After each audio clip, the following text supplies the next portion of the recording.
NIM 2304100140, Program Studi PGSD Fakultas Keguruan dan Ilmu Pendidikan Universitas Samudra.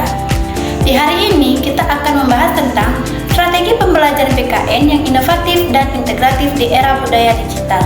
Ngomong-ngomong, kalian pasti pernah ngerasa dong pelajaran PKN itu kadang membosankan dan jadul, bukan? Padahal PKN itu kunci utama kita jadi warga negara yang pintar dan bijak, apalagi di zaman serba digital kayak sekarang ini.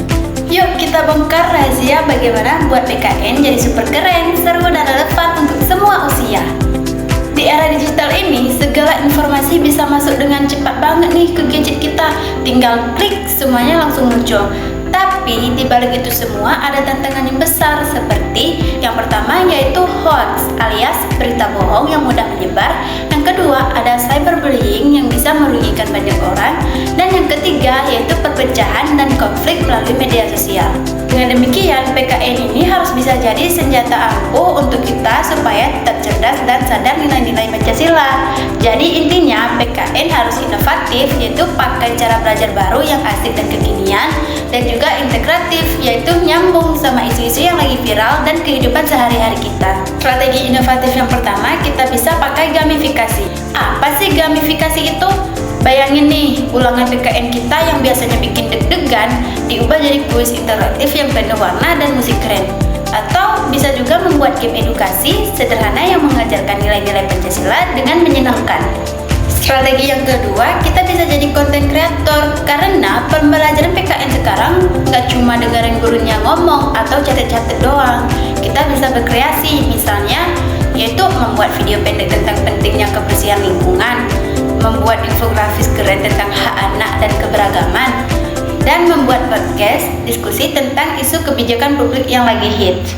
Dengan cara ini, kita bukan cuma paham teorinya, tapi juga menyebarkan nilai positif lewat karya. Plusnya lagi nih, kita bisa jadi lebih percaya diri. Sekarang kita beralih ke strategi integratif. PKN ini harus berani ngobrolin isu-isu yang lagi viral di sekitar. Misalnya, bagaimana sila persatuan bisa terpelihara meskipun ada panas di media sosial.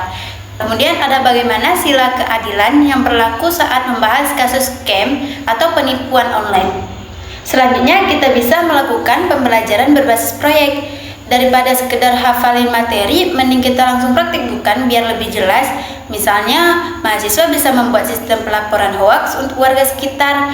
Siswa SMP dan SMA bisa membuat kampanye etika bermedia sosial, atau anak SD bisa membuat aturan kelas yang berdasarkan nilai-nilai Pancasila. Dengan proyek nyata ini, kita nggak cuma ngajar teori, tapi juga berkontribusi nyata bagi lingkungan. Dan ingat juga ya, kalau guru PKN itu bukan hanya ceramah terus, tapi juga navigator yang membantu kita memilah info benar dan hoak. Guru juga teman kita memahami nilai moral di balik teknologi yang kamu pakai setiap hari. Selain itu, kamu punya kekuatan super yang bernama literasi digital kritis. Artinya, yang pertama, jangan asal percaya info, selalu cek sumbernya. Yang kedua, berpikir dulu sebelum membagikan sesuatu. Dan yang ketiga, gunakan teknologi dengan etika Pancasila, yaitu bertanggung jawab, saling menghormati, dan selalu mencari kebenarannya. Jadi, itulah cara kita agar membuat pelajaran PKN ini makin seru, keren, dan pastinya relevan dengan era digital ini. Yuk, bersama-sama kita jadi warga negara digital yang cerdas dan bijak. Terima kasih sudah menonton videonya. Sampai jumpa. Wassalamualaikum warahmatullahi wabarakatuh.